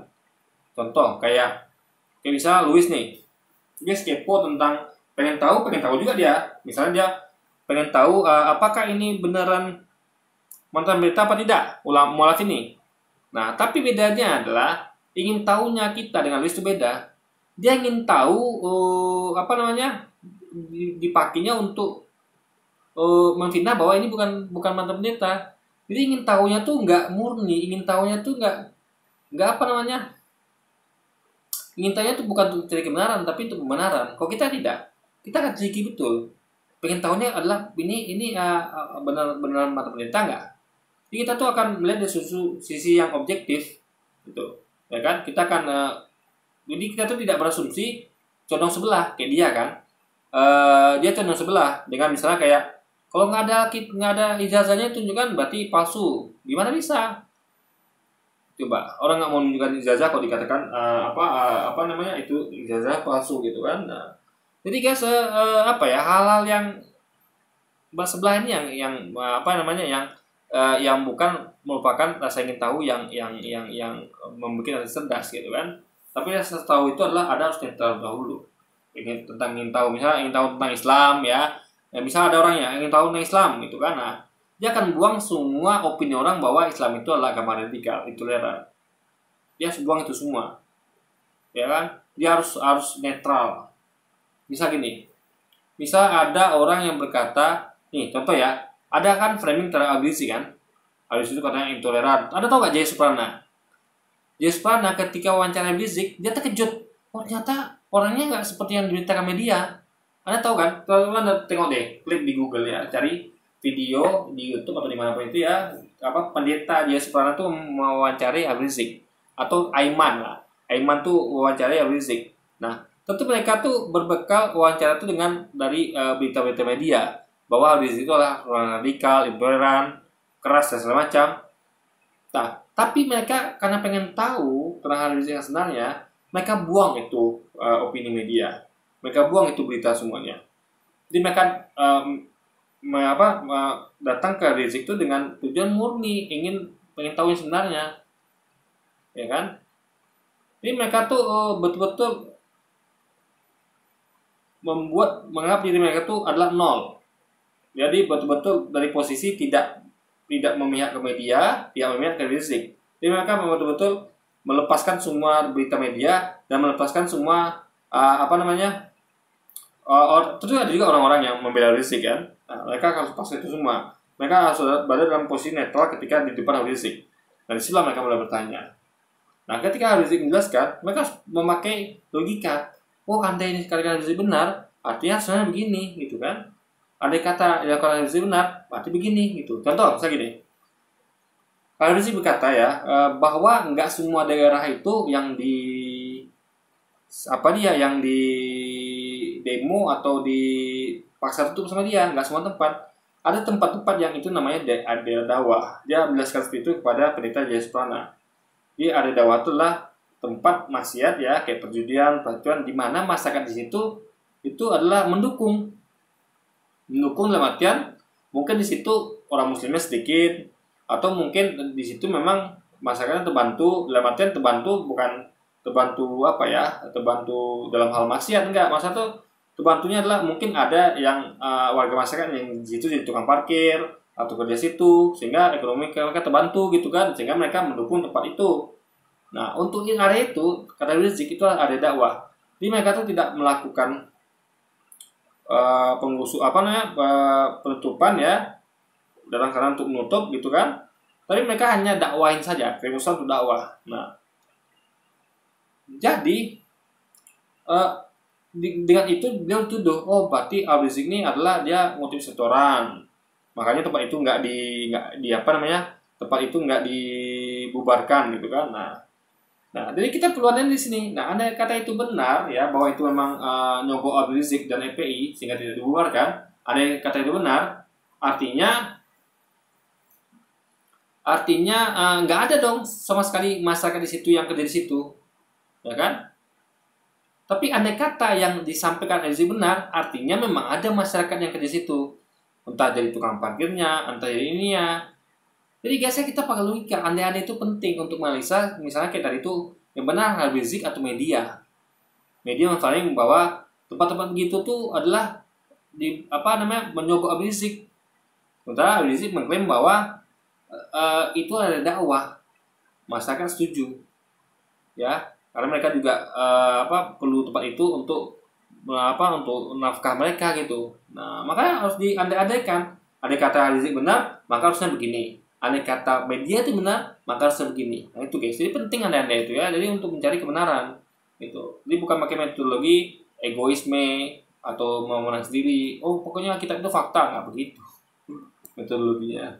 Kristen sendiri yang menjual Yesus, mengatasnamakan Yesus padahal ingin mengeruk uang sebanyak-banyaknya. Contohnya Pak Donditan juga kan, jual Yesus, bahas yang jelek-jeleknya Yesus dan agama Kristen supaya dapat AdSense. Benar. Apa beda dengan Anda, Luis ya?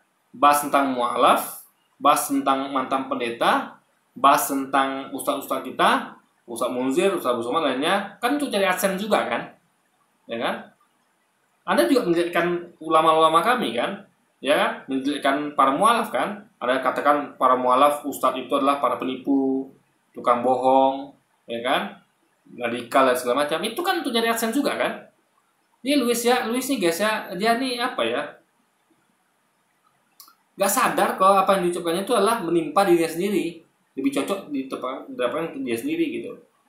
Ya kan? Nah, jadi gini, kalau Anda tidak mau dituduh seperti itu Luis ya, makanya ya saya selalu lihat di video Luis itu ada iklannya. Ada iklannya guys di video Luis guys. Sedangkan ada tonton video saya belum ada iklannya. Karena saya belum sampai salah gitu kan. Nah, intinya adalah Luis itu aja begitu gitu. Nah, makanya saya katakan itu gak penting. Yang penting adalah apa yang Anda bahas itu betul atau tidak gitu loh. Nggak masalah Anda mau membahas tentang Kristen, bahas tentang mualaf. Oke, silakan. Anda silakan Luis bahas mualaf atau bahas ustaz. Tapi benar apa tidak? Itu lagi sekarang. Bukan masalah esen nggak ada esennya, bukan. Jadi gini loh guys ya. Apa dosanya, apa salahnya orang tuh dapat AdSense gitu loh. Paham ya? Nah, orang ini kan itu kan pilihan. Misal kayak Luis mau bahas tentang mualaf, tentang ustaz, dapat AdSense. Itu pilihan dia. Dapat AdSense dari situ. Nah, Donditan misalnya dapat AdSense dari membahas tentang itu, tentang Kristen. Nah, mungkin ada lagi channel lain, channel gadgetin yang dapat uang dari membahas dari HP. Ada channel lain yang game, taraat, atau lazy mode, bahas tentang game, dapat AdSense dari game, gitu kan. Nah, itu sah-sah saja. Masalahnya adalah kita harus cek yang mereka sampaikan benar apa tidak. Itu aja logikanya guys. Jadi bukan pada Anda bahas apa, tapi pada kebenaran yang Anda bahas gitu. Sehingga makanya saya ini adalah konten-konten edukasi. Saya kategorikan dalam edukasi karena saya pengen edukasi orang. Ya, komentar saya adalah komentar edukasi, mengedukasi orang. Jadi orang itu tidak gampang percaya dengan apa yang disampaikan. Jadi ada perbandingannya guys, ada counternya gitu. Ya ada dua pendapat. Tinggal orang pilih mau ikut saya atau mau ikut Louis gitu loh logikanya guys.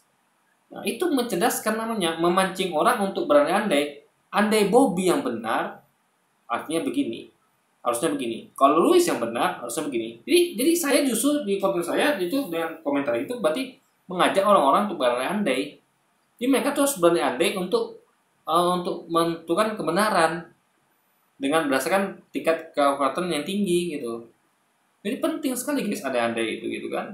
Dan tidak ada masalah orang tuh cari adsense itu nggak masalah. Anda mau bahas apapun ya demi adsense nggak masalah. Yang masalah adalah yang Anda bahas itu adalah kebohongan. Anda di dalam konten Anda menipu ya, Anda bohong, Anda fitnah, itu baru masalah. Bukan bahas konten tentang apa gitu kan. Nah, itu harus dipahami ya. Ya. Terus ada lagi orang-orang yang menjual Yesus, mengkhianati Yesus, meninggalkan Yesus. Pada akhirnya dia meninggalkan iman pada Yesus. Nah ini contoh-contoh Yudas nih. Nah Yudas menjual Yesus. Petrus menyangkal Yesus. Kita tahu pada waktu itu Petrus menyangkal Yesus 3 kali. Ketika ditanya, kamu murid Yesus kan? Dia bilang, enggak, saya bukan murid Yesus. Ketika ditanya lagi, kamu murid Yesus kan? Bukan, saya bukan murid Yesus. Ketemu orang lagi ditanya lagi, kamu murid Yesus kan? Bukan, saya bukan murid Yesus. Dan kemudian sampai 3 kali. Kemudian setelah 3 kali, dia mendengar suara ayam berkokok. Dan akhirnya disadar, aduh Tuhan, saya sudah menyangkal Engkau. Bisa jadi ya, orang Kristen sekarang juga menyangkal Yesus. Banyak orang yang menyangkal Yesus ya. Karena dia Kristen, dia di komunitas orang-orang yang bukan Kristen, dia minoritas, kemudian dia tidak mau mengakui bahwa dirinya Kristen. Karena takut mungkin dibully, takut mungkin dihina. Dan juga banyak orang yang menyangkal Yesus. Demi pekerjaan dia bilang, aku nggak Kristen. Soalnya kalau Kristen susah cari pekerjaan. Malah saya lihat kos-kosan udah banyak banget yang susah masuk kalau dia Kristen. Kos-kosan khusus agama, ya begitu. Akhirnya yang Kristen. Artinya murah banget dong harga agama Kristen di mata umatnya gitu kan. Anda percaya nggak? Kok saya agak kurang percaya guys. Ya, kok ya murah kali gitu agak agama Kristen. Kok mau ditukar dengan pekerjaan, kok mau ditukar dengan kos-kosan gitu kan? Nah, tapi itulah. Berarti kan bisnis sedang mengkritik umatnya sendiri gitu kan? Kenapa kok kalian jual murah agama kalian gitu kan? Nah, tapi gini guys ya. Pada poinnya adalah menyangkal Yesus. Saya tarik bahas topik ini ya sebentar. Menyangkal Yesus ya, ingat ya. Umat, kalau dia katakan ada umat Kristen yang menyangkal Yesus ya, saya katakan ya bahwa semuanya umat Islam itu tidak menyangkal Yesus. Ngerti nggak maksud saya? Orang yang kayak Luisnya mungkin nggak bakal ngerti kalimat saya guys ya. Umat Islam itu tidak menyangkal Yesus ya. Jadi saat dia mengatakan bahwa umat Kristen itu ada yang menyangkal Yesus, umat Islam faktanya tidak menyangkal Yesus. Kenapa? Karena kita tidak menyangkal Yesus sebagai nabi. Nah itu dia poinnya. Tapi kita menyangkal dia sebagai Tuhan. Paham ya? Kita tidak menyangkal Yesus sebagai nabi.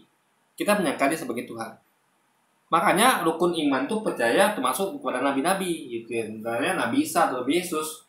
Kita tidak menyangkal Yesus bro. Tapi kita menyangkal ketuhanannya. Kita tidak menyangkal kenabiannya gitu loh. Ini masih mending kita kan dibandingkan orang Kristen tadi yang dikatakan Luis itu tidak mengakui sama sekali gitu kan. Nah, kita masih mengakui ya bahwa dia adalah salah satu nabi dalam agama Islam yang diutus untuk umat sebelum umatnya kita atau umatnya Nabi Muhammad guys. Nggak dapat nyangkal Yesus masuk supaya bisa. Ada murid-murid Yesus yang juga tetap setia mengikut Yesus sampai Yesus disalibkan, kemudian diberikan kubur.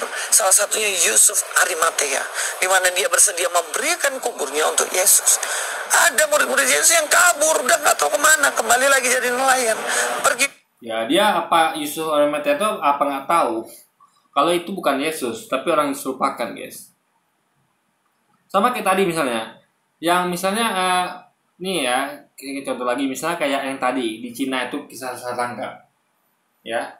Misalnya ada orang di penjara itu yang merelakan sel penjaranya, misalnya penjara itu isinya untuk 2 orang, nah dia masih sendiri nih, Nah, dia dengar itu penjahat yang narapidana kabur tuh ketangkap lagi. Lalu dia berkata, dia rela. Dia melihat kan, oh benar tertangkap nih. Ya saya rela deh, masuk sel saya sama saya aja. Gak apa-apa deh. Karena dia mungkin itu teman dia atau gimana gitu kan. Nah, apakah yang dilihat itu betul itu adalah orang itu? Faktanya kan tidak. Nyata itu korban salah tangkap, 6 kali salah tangkap. Bukan orang narapidana yang kabur tuh guys. Nah, jadi guys saya katakan mata bisa menipu. Gitu loh. Mata bisa menipu. Jadi intinya adalah bukan pada oh saya mau serahkan ini kubur saya untuk orang salib itu, ya matanya melihat itu Yesus, tapi kan Tuhan informasikan adalah seorang yang serupakan.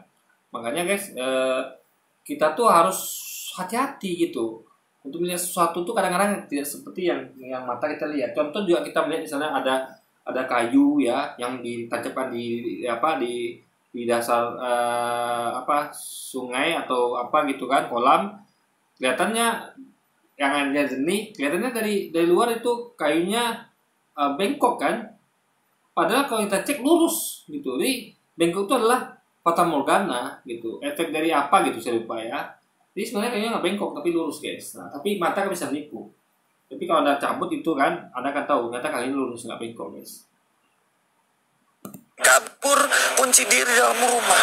Dan inilah berbagai macam jenis manusia pengikut Yesus pada zaman Yesus. Dan faktanya seperti itu. Tapi nggak bisa kita membuktikan Yesus disalib dan tidak dengan rumus andai kata. Nggak bisa. Nggak bisa. Makanya Luisik kekurangan referensi. Ya. Andai kata itu adalah salah satu metode untuk menentukan apakah Yesus disalib atau tidak.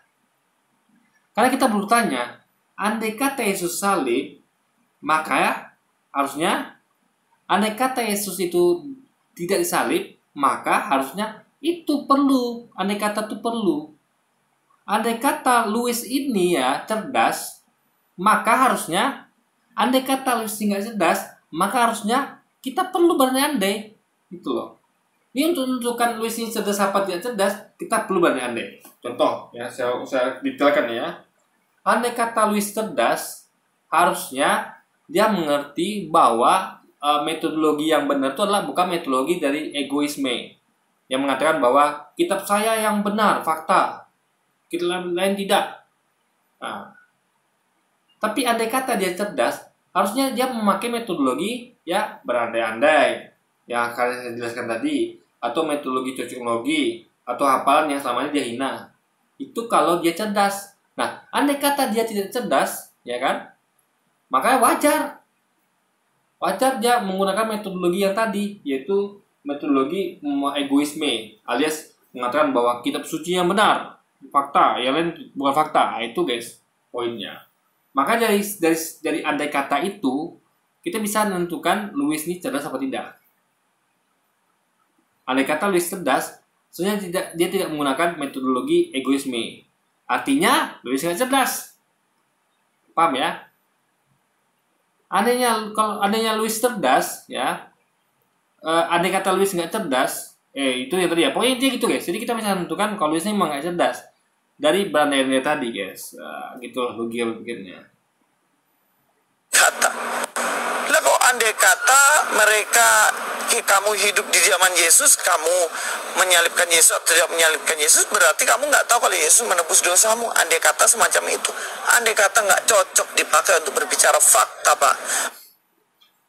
Jadi ya, andai kata orang ini tahu Yesus itu mati untuk menebus dosa mereka, ya harusnya kan mereka bantu biar Yesus dipastikan mati.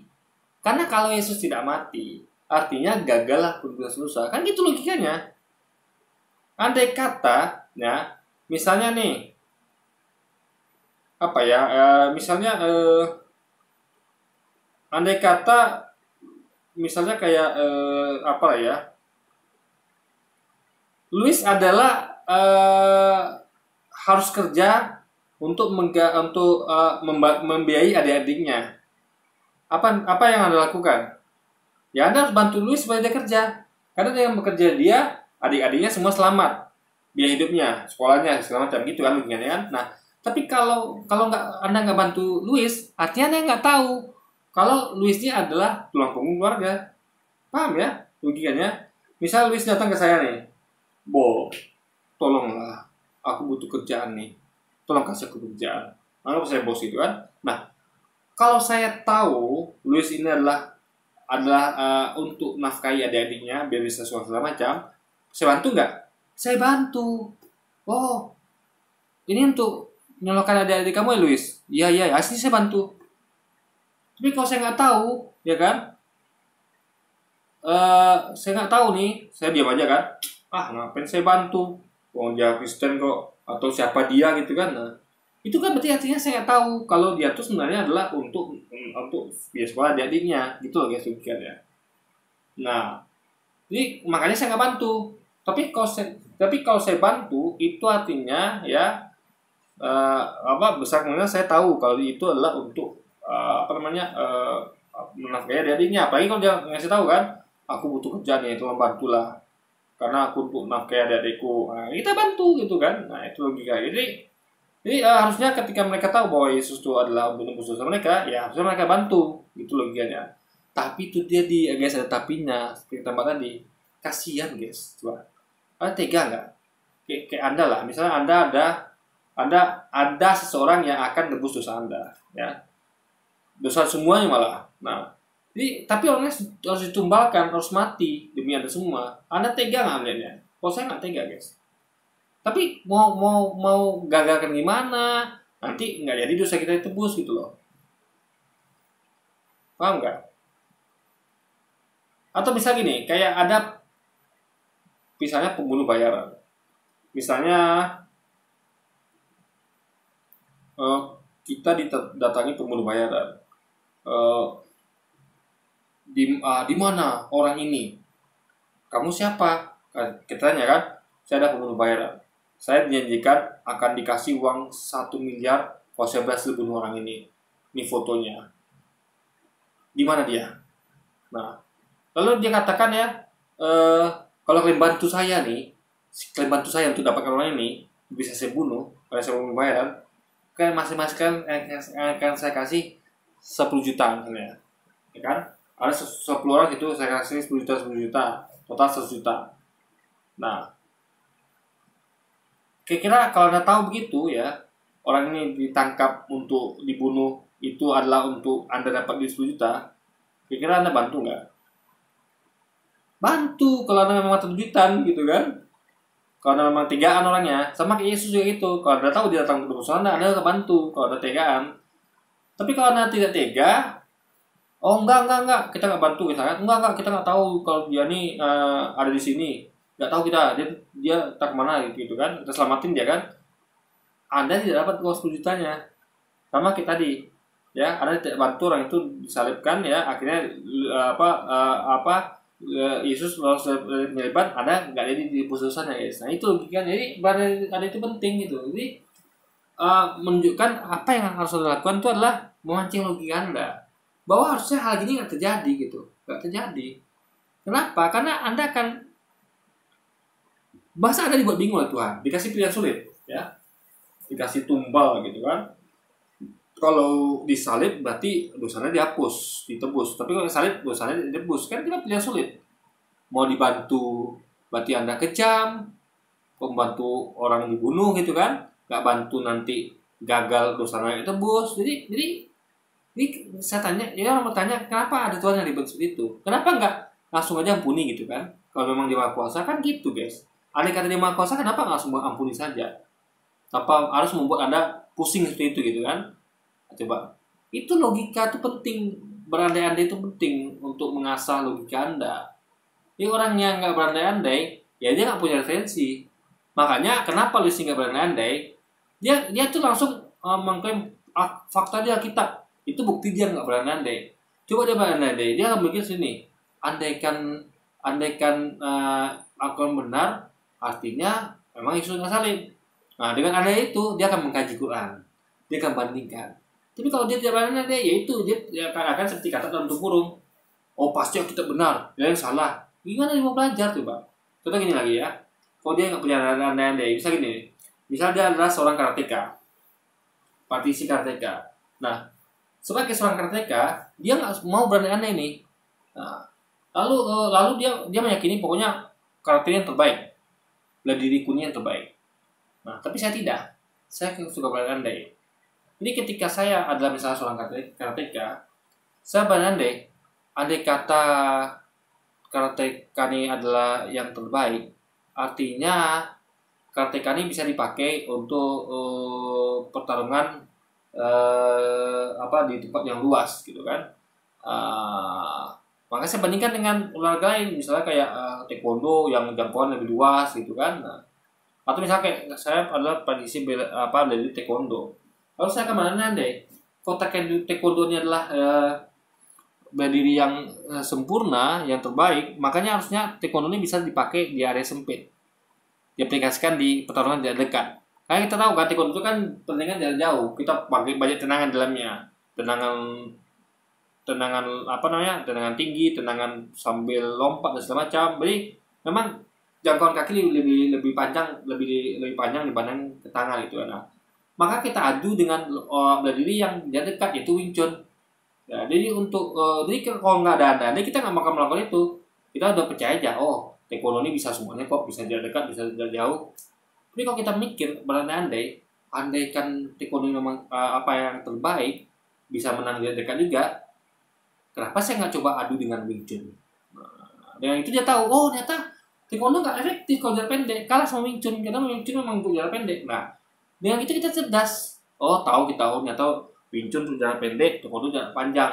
Tapi kalau kita nggak berandai ya kita terima aja padanya. Pokoknya taekwondo ini yang begini gitu. Pokoknya pokoknya gitu aja kan. Nah, jadi Anda tidak akan mau membandingkan. Makanya biasanya kenapa dia berada dalam kesesatan dalam waktu lama? Karena dia tuh tidak mau membandingkan. Karena dia tidak punya pengandaian, guys. Dia nggak berpikir berandai gimana kalau Islam yang benar, gimana kalau agama Hindu yang benar, tubuh yang benar. Makanya dia kayak gini ya nih. Saya dulu kan pernah mimpi, saya sampaikan berkali-kali ya, saya dulu pernah mimpi. Waktu itu guys ya, saya mimpi 7 hari berturut kiamat. Ya, jadi waktu itu tiba-tiba saya terbangun dengan pengen ingin. Saya bertanya satu hal, tidak tahu kenapa keluar dalam pikiran saya adalah jangan-jangan Yesus Tuhan. Kenapa? Kalau Anda Yesus Tuhan, ya, Anda Yesus Tuhan, sekarang saya tidak menuangkan dia, artinya saya masuk neraka. Nah, dengan dasar itu saya jadi giat untuk belajar agama, dari agama Kristen, agama Islam, bahkan agama lain, untuk membandingkan Tuhan mana yang benar. Andai kata waktu itu saya tidak mempertanyakan itu, jangan Yesus Tuhan, ya saya tidak akan pernah belajar agama Kristen, Hindu, Buddha. Saya akan tahunya Islam saja. Paham ya? Jadi andai itu membuat saya tuh mau keluar dari zona nyaman dan mempelajari semua agama, dan akhirnya saya yakin pada iman saya, yaitu Islam. Karena saya membandingkan, misalnya gini nih, kayak Anda bayangkan bagaimana ada seorang yang mau menentukan mobil terbaik tahun ini. Kan ada tuh yang namanya kan mobil terbaik tahun 2023 misalnya. Nah, itu dia harus berandai. Kalau dia langsung katakan mobil terbaik tahun 2023 pokoknya adalah Toyota Alphard misalnya, gagal. Kenapa? Karena bukan itu metodologi untuk mencari mobil terbaik. Nah, dia perlu andai-andai. Jadi gini, andai kata mobil terbaik adalah mobil yang paling laris, maka harusnya mobil Toyota lah pemenangnya. Lalu dia nggak cukup di situ, dia juga pakai andai lain. Andai kata mobil yang terbaik adalah mobil yang keren tampilannya, maka mobil misalnya Suzuki lah yang terbaik. Andai kata mobil terbaik adalah mobil yang paling murah, tapi dia kualitas, maka mobil Hyundai lah yang terbaik. Nah, dia berandai-andai guys untuk menentukan kan, akhirnya menggodok semuanya. Nah, jadi dia membandingkan gitu dan mencari yang terbaik. Jadi suatu itu adalah mendapatkan yang terbaik ya. Menentukan terbaik itu adalah dari berandai-andai. Nggak mungkin Anda mendapatkan sesuatu yang terbaik atau yang benar itu dengan tidak berandai-andai, nggak mungkin guys. Karena andai kata itu adalah berbicara mengenai fiksi. Iya kan? Alkitab Kristen itu jelas itu fakta. Itu bukan fiksi. Anda tidak bisa mengoreksi Alkitab memakai andai kata. Justru kita mengoreksi Alkitab dan apapun itu pakai andai kata. Quran juga pakai andai kata. Ya kan? Paham nggak? Andai kata tuh untuk mengoreksi segala hal gitu. Jadi kalau kita tidak dikoreksi dengan andai kata, pakai apa lagi? Pakai egoisme gitu. Oh ini pasti fakta nih, nggak bisa begitu kan? Kalau Anda katakan ini pasti fakta, kita tanpa mau memakai metodologi kayak misalnya berandai-andai, artinya apa? Anda sudah terjebak dengan iman buta. Anda nggak mau kita Anda tuh diteliti, dikaji nggak mau. Pokoknya ini fakta sudah. Itu kan namanya metodologi egoisme, guys. Itu bukanlah metodologi ilmiah. Metodologi ilmiah itulah mempertanyakan sesuatu atau segala hal. Questioning this or all. Itu ilmu pengetahuan. Mempertanyakan semua hal. Dengan apa? Dengan berandai-andai, dan epistemologi. Nggak bisa kita tuh mengatakan ini yang benar. Tanpa kita tuh menelitinya nggak bisa. Harus diteliti. Nah, meneliti itu salah satu metode adalah dengan berandai-andai. Juga metode lain misalnya epistemologi dan sebagainya, guys. Kalau saya bilang andai kata Pak Donditan nggak lahir, ya nggak? Andai kata Pak Donditan nggak lahir, kira-kira ada nama Donditan nggak? Walah, kok andai kata faktanya saya lahir? Nah, benar, faktanya Anda lahir. Maka Ya, gini loh guys ya. Fakta lahirnya Donditan itu terjadi di berapa puluh tahun lampau. Ya. Kelahiran Yesus itu berapa abad lampau. Dan versi kelahiran Yesus tuh ada banyak. Ada beberapa. Ada yang mengatakan dia lahir di kandang domba, ada yang mengatakan dia lahir di bawah pohon kurma. Kalau kelahiran Donditan banyak orang sepakat. Ya. Kenapa? Karena dia belum lama kejadiannya. Dan dia zaman sekarang tuh ada teknologi foto, video, ya kan? Apalagi rekam digital segala macam. Dulu kan belum ada. Dan misalnya pun ada orang-orang yang misalnya mengklaim beda. Oh, Donditan lahir tanggal segitu tapi tanggal segini. Nah, itu kan perlu andai-andai. Coba, misalnya ada dua orang berbeda nih. Misalnya ada orang tiba-tiba siapa yang jelas itu datang kan? Enggak, Donditan bukan lahir di Malang misalnya. Dia lahirnya di Prancis. Nah, itu kan kita perlu andai. Oh, kalau gitu kita cek yuk. Nah, bagaimana kalau andainya Donditan lahir di Prancis, maka harusnya bla bla bla bla. Nah, bagaimana kalau Donditan memang lahir di Malang, berarti logikanya bla bla bla. Gitu guys, jadi memang perlu andai-andai semuanya gitu kan. Nah, makanya Luis nggak ngerti tentang metodologi andai-andai. Itu penting sekali dalam menentukan suatu kebenaran, guys. eksistensi Anda ada gitu. Faktanya Yesus disalibkan dan itu yang paling benar. Iman kita tentunya pada Kristus yang benar dong. Bukan kepada seandainya. Anda nggak bisa mengungkapkan seandainya. Karena Jadi gini, misalnya kita kalau Anda tidak mempertanyakan ya, Anda namanya iman buta. Sudah satu ditanyakan. Contoh, seandainya Yesus Tuhan, kenapa dia butuh makan minum? Kenapa dia bisa mati? Jadi andai itu penting. Andai Tuhan itu bisa mati, maka saya balik lagi nih ya. Andai Tuhan itu bisa mati, lalu di mana letak kemahakuasaannya? Andai Tuhan itu bisa mati, gimana dia ngurus alam semesta? Karena kita aja, jangan Tuhan, kita saja nih guys ya. Kita itu saya nih motor, saya meleng dikit ini saya tabrakan. Tadi saya dibonceng bapak saya. Saya nemani bapak saya waktu sakit ini kemana-mana gitu kan. Dia memang suka hobi jalan. Nah itu saya ngantuk di belakang. Andai kata saya meleng ya, betul-betul ketiduran, saya udah jatuh dari motor. Paham ya? Saya udah jatuh dari motor. Jadi